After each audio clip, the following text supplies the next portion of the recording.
It's a combination of the fact that she is a phenomenon in so many ways. You know, she's a kind of global personality. She has a reach unlike maybe anyone else.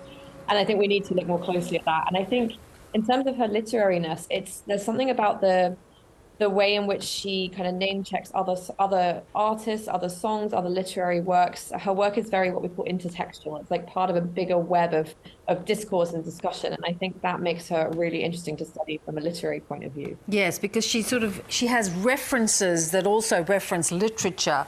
It shows a depth that she considers, even though her lyrics are very personal. She has also evolved quite a lot as an artist. Is this something that you're going to sort of examine, the way she has evolved as a businesswoman as well as an artist?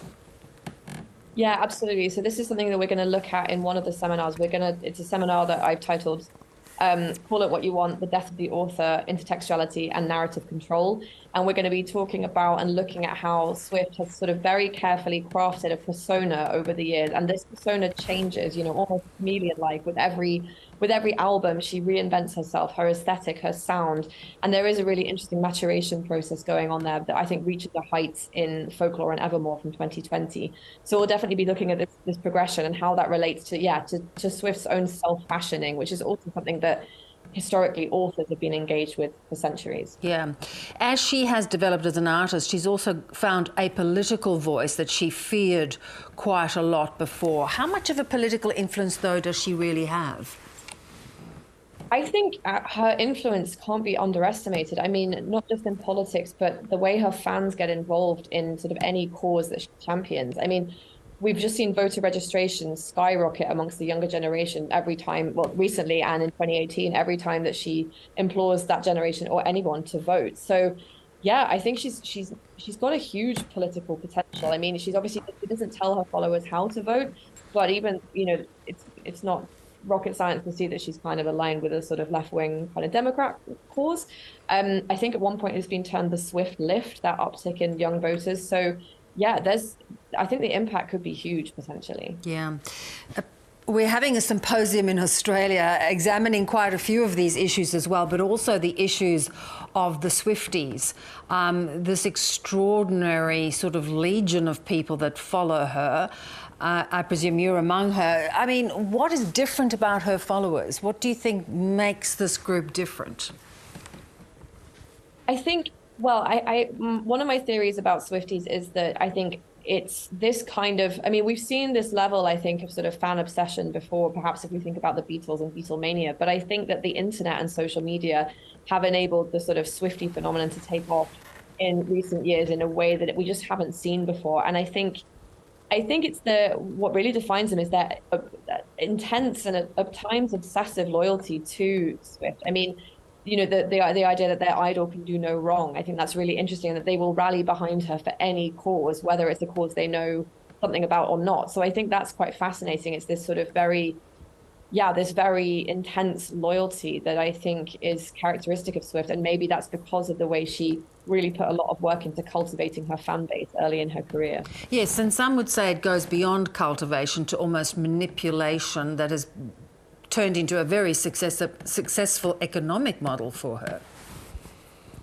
Yeah, I think that's potentially fair to say. I mean, I try and follow some of the kind of what's going on in the Swiftyverse, if that's a thing, on the Taylor Swift Reddit, which is a fascinating place to go.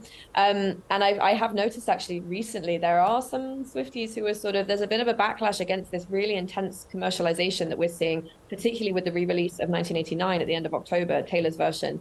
There's been a lot more kind of going into the promo, the marketing, the merchandise side of that on her social media, for example, with Taylor Nation, than there seems to have been for some of the other re-releases. And I know that some of the Swifties have sort of said, we're getting a little bit tired of this now. It does feel like we are being kind of marketed to in a way that's not very subtle anymore. So yeah, I think that's certainly the case. I mean, it's also just successful marketing. I mean, you can't really blame her for that, right? That's she is a business, so I guess that it makes a lot of sense. Yes, but I guess that business, and it'd be interesting when they examine this at the symposium, and even for yourself, is that business is it disingenuous? Is it, you know, is it as sort of honest as she likes to portray herself? I mean, she certainly has challenged the music industry's economic models and really gained a lot more control herself, which a lot of artists struggle to do.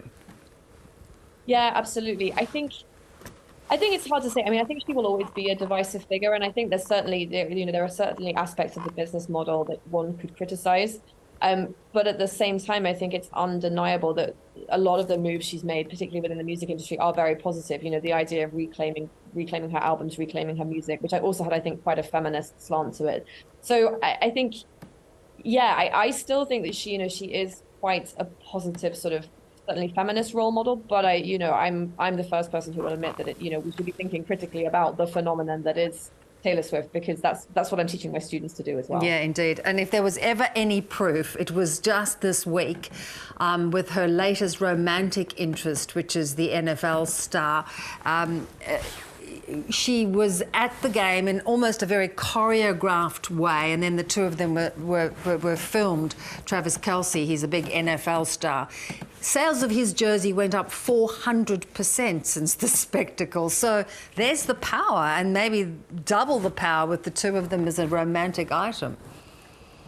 Yeah, I mean, to be honest, I sort of think that if I were Taylor Swift, it's hard to put myself in those shoes, put myself in that mentality, but I'd probably do the same, because to be honest, the press won't leave her alone, and the press have been writing about her for decades now and speculating about her romantic life. They won't leave her alone. So if I were her, I think maybe I would just start to kind of court it and flaunt it, to sort of make the point that this is what you have turned me into. This is what you've made me do, right? Look what you made me do, as she says.